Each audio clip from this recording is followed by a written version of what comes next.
We've been given the all clear, so let's head on in here. Our adventure this morning is going to begin right here in the Little Terry Forest. The animals here like to use camouflage to blend into their surroundings. So let's see what we can spot out here today. Oh, there they are up there being fed. Up to the right hand side, you may have saw a glimpse of an okapi over there. Okapis are shy and reclusive animals. They really like to stay to themselves. Also, if you were to see the okapi a little bit better, there they are. You may notice the white stripes there on its legs. You may think it resembles a zebra, but it's actually a relative of the giraffe. Also, the okapis are thought to be mythical creatures until the year 1901 when they were discovered by Westerners. However, many African civilizations over in Africa knew the okapi existed for many generations before then. Coming up here on your left-hand side, this is going to be a black rhino right over here.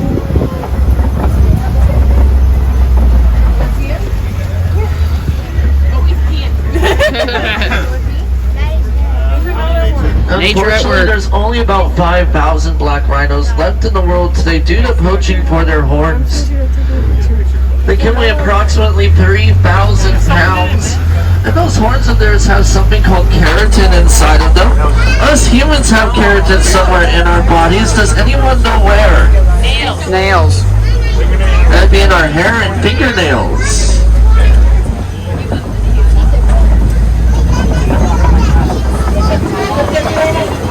There's another black rhino that's your left-hand side on top of the hill there. Just a note, it is 8 a.m., so we are on one of the first safaris this morning.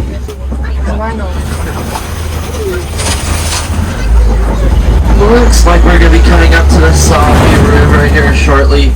Definitely keep your lookout. You may spot some of your favorite animals that like to hang out close to the water, like hippos. Now crocodiles, may spot some birds over here as well.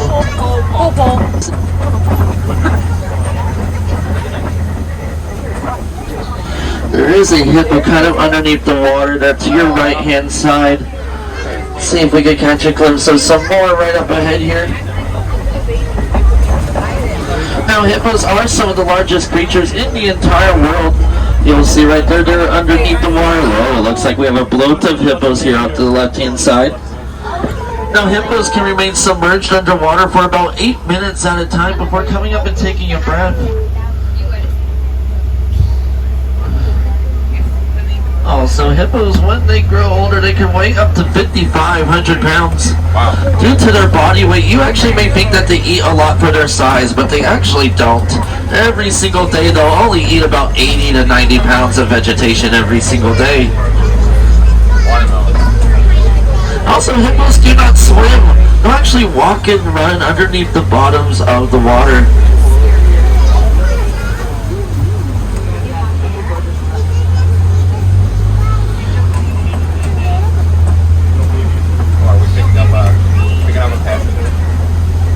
Jumbo.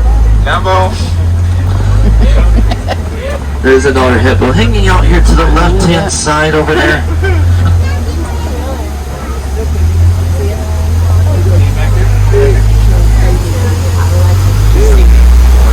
Alright everyone, as we cross this bridge right here, definitely look to your left-hand side. There's going to be some Nile crocodiles right over here. Now Nile crocodiles, they can live to be about 40 years old. Also, they have some of the strongest jaw strength out of any creature around, breaking the bones of their prey with just one snap with their jaw. But they're some really great parents as well. Fathers and mothers will actually put their eggs inside of their mouths, swoosh the eggs around a little bit. That will actually really encourage their eggs to hatch and for their young Nile crocodile to be born. Alright, it looks like we're leaving the Little Terry Forest behind here shortly. Coming up on the savannah. Definitely keep a lookout. You may spot some of your favorite animals like giraffes, zebras, maybe even some elephants over here also.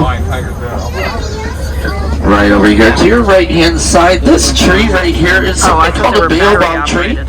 Now, baobab trees can actually remain leafless for 9 months out of the year. And also, that baobab tree is nicknamed the upside down tree because their branches there look like roots. Coming up very close to us here is going to be a dazzle of Hartman's mountain zebra over here. Now the zebra that's going to be the closest to us, kind of hanging by that log in the middle there, that very tiny zebra there, that's actually a baby zebra that was born here about 6 weeks ago. Now when baby zebra are born, their legs are as tall as they will be when they're an adult. Also, they're up walking and running around within 20 minutes of being born. Also, if you look at the stripes on the zebra there, you may be able to see as we get closer to them that all the stripe patterns there are very unique to every single zebra, similar to how fingerprints are unique to every single human. No two stripe patterns are ever the same. Onto your left-hand side, laying down by those trees over there, those are African wild dogs over there. The African wild dogs are known as painted dogs because of their spots. And I would agree, they're some of the cutest creatures around. However, I would not want to own one. That is because they're actually the most successful predators here in Africa. Successful in their hunts 90% of the time.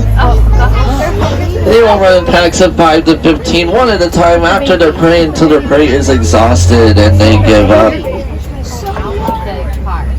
As these zebra are crossing the road here, definitely look to your left-hand side right here. That's a sable antelope right there. Gonna get a very good look at our baby zebra right here. His name is Dash. He likes to run all over the savannah, similar to the Mr. Incredible son himself, Dash. Now the sable antelope back there with those long pointed horns. Those horns are very, very sharp, and they actually use those horns to protect themselves. They will also use the horns between one another in courtship dominance, as to see which sable antelope is more dominant over the other.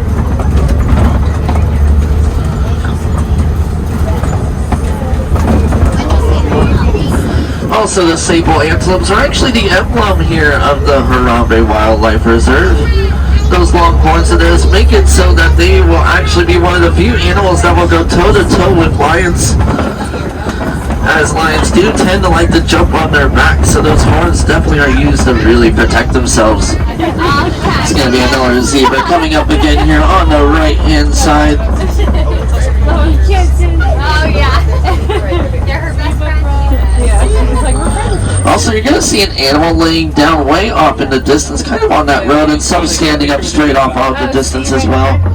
Those tiny little animals over there, those are springbok over there. Now, the springbok are actually the top 10 fastest land animals in the entire world. They can go 50 to 60 miles per hour. When they're going forward, they can actually leap 14 feet forward at a time. The springbok are also the national animal of the country of South Africa. Many of the animals many of the sports teams in that country will actually use the springbok as their mascot. Coming up really quickly here on the right-hand side, kind of behind the bushes here, you're gonna see an African elephant right in there.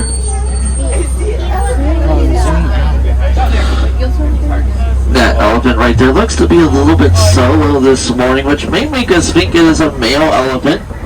Now, males will eventually leave the herd after childhood, and the elephant's childhood is the second longest next to humans, actually, of 13 to 15 years.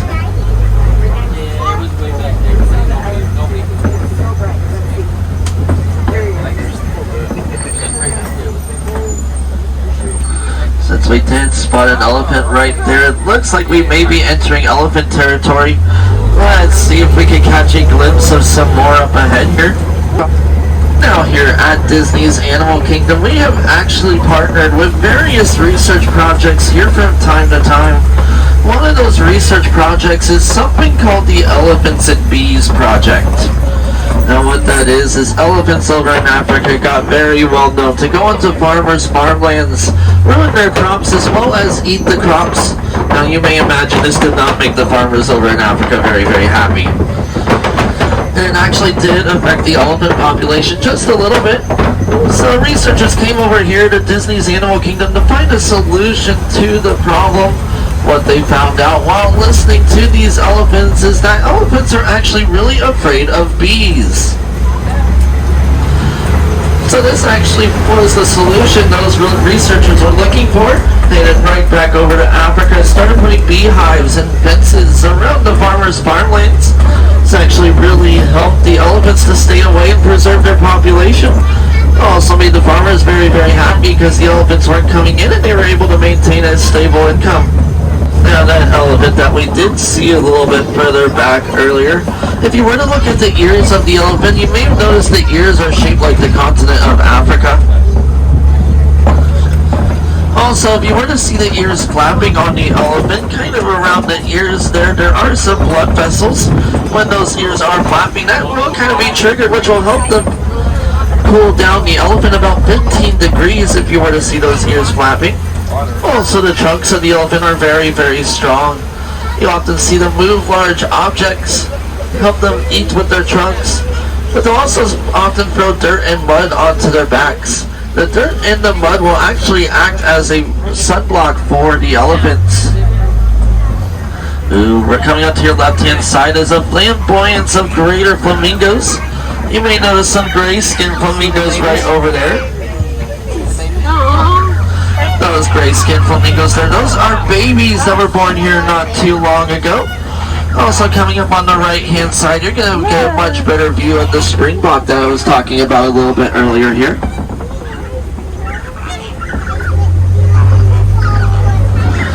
Now the greater flamingo here, as they grow older, they'll eventually get that pink coloration from their diet. They like to eat brine shrimp, and that shrimp will help them get that coloring. Also, the greater flamingo there is actually the lightest pink flamingos in the entire world.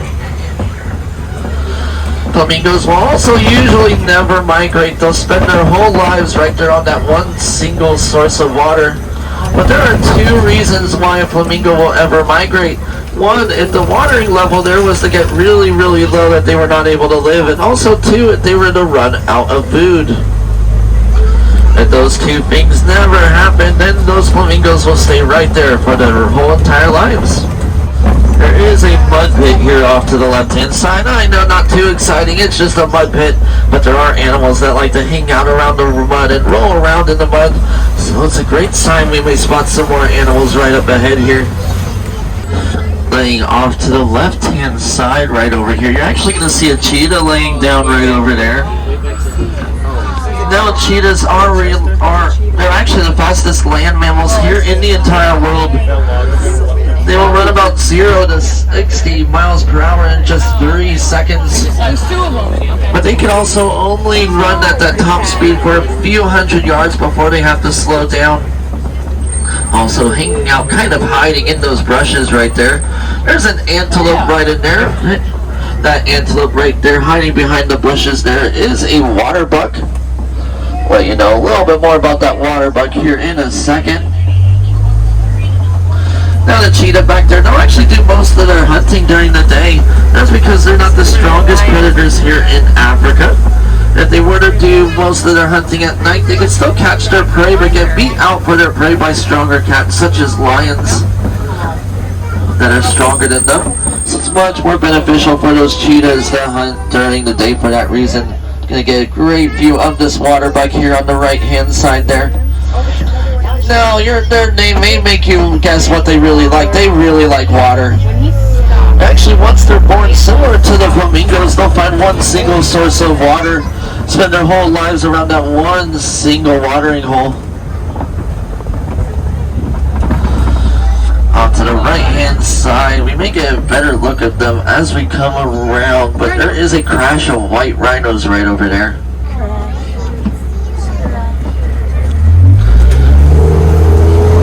A crash is what we call a group of white rhino, or a group of rhinos. Also, the white rhino there, they're actually larger than the black rhino we saw earlier. They can weigh approximately 4,000 to 5,000 pounds. Coming up on the left-hand side right over here are some warthogs. Now, warthogs are actually related to the domestic pigs. They're also the largest burrowing animals here in Africa, and they'll often take burrows that other animals created and use them as their own. Okay, get you a great view of these white rhinos here on the right-hand side. Definitely take a look at their mouths there. You'll be able to tell that their mouths are very wide.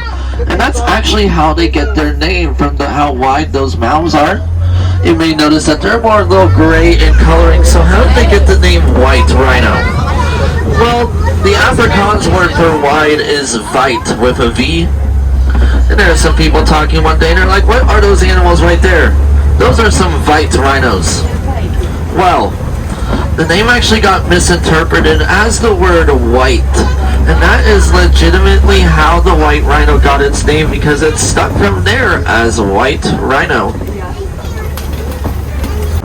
Looks like we'll be coming up on Magadi Glen's Warden's Post here shortly. This may signify an interior safari soon, but we're going to see if we can spot just one more animal here inside this area.